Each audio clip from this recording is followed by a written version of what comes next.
بسم الله الرحمن الرحيم. فريق نادي الرجاء الرياضي كيبغي يبعث رسائل بأنه كيشتغل. كاين الجانب الرياضي كاين الجانب المجتمعي. هذه بادرة من المبادر.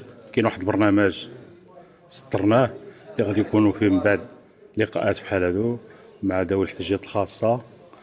في هذا اليوم هذا بدينا مع أطفال التوحد مع جمعية شمس في إطار الانفتاح أو انخراط فريق الرجاء الرياضي على المجتمع المدني ل- لإعطاء صورة جميلة وفيها معاني ديال الحب والمحبة والتشارك مع الآباء ديال الأطفال التوحد ومع جميع الفئات.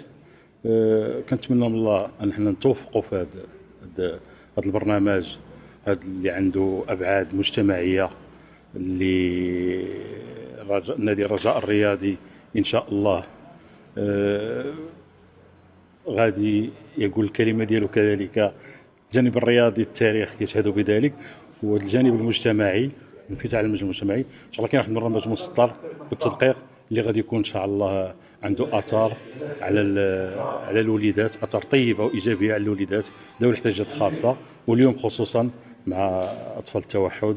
هذه ما هي الى بدايه ان شاء الله يكون خير ان شاء الله. بطبيعه الحال الحضور ديال المدرب الفريق الاول وديال عميد الفريق سي انس زنيتي هذه اشاره قويه، لان الفريق الاول بقياده انس زنيتي من الناس اللي ناقشنا معاهم هذه المسائل هذه ديال الانفتاح على المجتمع المدني ورحبوا بها بقوه.